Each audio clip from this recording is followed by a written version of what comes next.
ألا لله الدين الخالص. بسم اللہ الرحمن الرحیم. اللہ اکبر لا الہ الا اللہ واللہ اکبر وللہ الحمد. گرامی قدر احباب، یہ تکبیرات تشریق کہلاتی ہیں. جن ایام میں یہ تکبیرات پڑھی جاتی ہیں ان ایام کو ایام تشریق کہا جاتا ہے. رسول اللہ صلی اللہ علیہ وآلہ وسلم نے ان تکبیرات کی ذوالحجہ شریف کے خصوصاً پہلے 10 دنوں کے اندر صحابہ اکرام کو تلقین ارشاد فرمائی.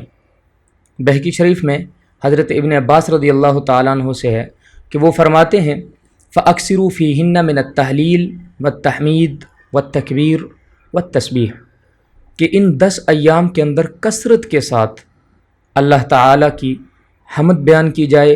تحلیل لا الہ الا اللہ کو کہتے ہیں، تکبیر اللہ اکبر یعنی اللہ کی بڑائی بیان کرنا، اور اسی طرح تسبیح سبحان اللہ.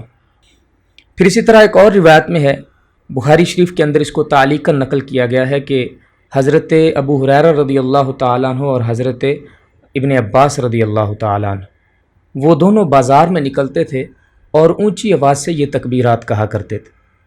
ان کو دیکھ کر پھر لوگ بھی یہ تکبیرات کہنے لگے. ان تکبیرات کا پس منظر کیا ہے؟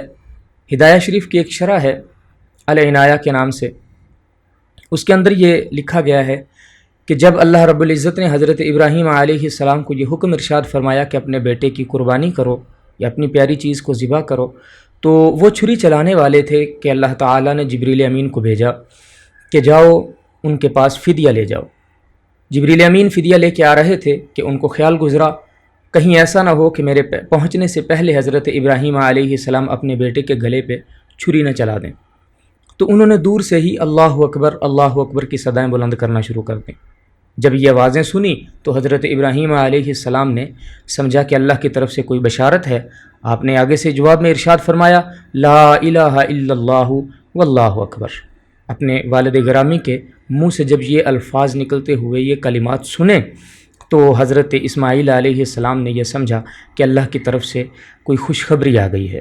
تو آپ بھی اللہ اکبر وللہ الحمد کہتے ہوئے اللہ کا شکر ادا کرنے لگے. تو یہ ان کا پس منظر ہے کہ وہ ادا اللہ کو اتنی پسند آئی کہ وہ پھر ہمیں نصیب ہو گئی اور وہ ہمیں رائج ہے. یہ تکبیرات خصوصی طور پہ 9ویں ذوالحجہ کی فجر کی نماز سے لے کے 13ویں ذوالحجہ کی عصر کی نماز تک، یہ تقریباً 23 نمازیں ہیں. ہر نماز فرض نماز کے بعد آپ نے وہ جماعت کے ساتھ پڑھی ہے. فتاوی شامی کے اندر ہے کہ جماعت کے بغیر بھی اگر یہ پڑھی ہے تو پھر آپ پر یہ واجب ہے کہ ایک مرتبہ کم از کم اونچی آواز سے کہیں.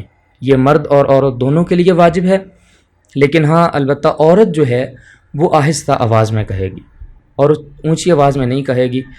پھر اسی طرح اگر امام صاحب کے پیچھے آپ نماز پڑھ رہے ہیں اور امام صاحب نے نہیں کہی تو اس کا مطلب یہ نہیں ہے کہ آپ بھی خاموش رہیں گے. آپ کو یاد آیا ہے اور آپ پڑھ سکتے ہیں تو اونچی آواز سے پڑھیں تاکہ امام کو بھی یاد آ جائے. بعض اوقات ایسا ہوتا ہے انسان کبھی بھول جاتا ہے، نہیں ذہن میں چیز رہتی، تو اب جب آپ پڑھیں گے تو امام صاحب کو بھی یاد آ جائے گا. پھر اسی طرح یہ سنتوں میں نفلوں میں وطروں کے بعد یہ نہیں پڑھی جاتی. ہاں جمعۃ المبارک اگر ایام تشریق کے اندر آ جائے تو جمعۃ المبارک کی نماز کے بعد یہ پڑھ لینی چاہیے. ویسے تو نوافل میں نہیں پڑھی جاتی، لیکن عید کی نماز کے بعد بھی علماء نے یہ لکھا ہے کہ یہ تکبیرات اگر پڑھ لی جائیں تو بہتر ہے. اور پھر اگر ایام تشریق میں آپ کی کوئی نماز قضا ہوئی اور وہ قضا آپ نے انہی دنوں کے اندر کر لی تو اس فرض نماز کے بعد بھی آپ کو یہ تکبیر کہنی پڑے گی. لیکن اگر قضائی آپ نے بعد میں دی ہے تو پھر آپ کو یہ کہنے کی ضرورت نہیں ہے، وہ ساکت ہو جائیں گے. اور یہ بات ذہن نشین رہے کہ یہ نماز کے سلام پھیرتے ہی فوراً کہنی ہے. ایسا نہیں ہے کہ آپ کسی سے بات کریں، کلام کریں، گفتگو کریں، کیونکہ اس کا حکم بالکل متصل ہے نماز کے ساتھ. لہٰذا اگر کسی شخص نے کوئی گفتگو کر لی، نماز مسجد سے باہر نکل گیا، کہکہ وغیرہ لگا دیا، تو علماء نے لکھا ہے کہ یہ اس سے ساکت ہو جائے گی، پھر اسے کہنے کی ضرورت نہیں ہے. لیکن ایسا بھی نہیں ہے کہ منع بھی نہیں ہے، کیونکہ اللہ کا ذکر ہے، آپ کر سکتے ہیں. لیکن جو شریعت نے ہمارے اوپر نافذ کیا ہے وہ ان 5 ایام کے اندر فجر کی نماز سے لے کے عصر کی نماز 23 نمازیں جو ہیں وہ ہم نے اونچی آواز سے 1 مرتبہ ضرور کہنا ہے، اور اگر 3 مرتبہ کہہ لیا جائے تو بھی بہتر ہے۔ اور اگر کوئی شخص امام کے پیچھے نماز پڑھتا ہے لیکن وہ مسبوق ہے، یعنی اس کی کچھ رکعتیں رہ گئی ہیں، تو جب وہ سلام پھیرے گا، سلام پھیرنے کے بعد وہ بھی ایک مرتبہ اونچی آواز سے اللہ اکبر لا الہ الا اللہ واللہ اکبر وللہ الحمد کہے گا۔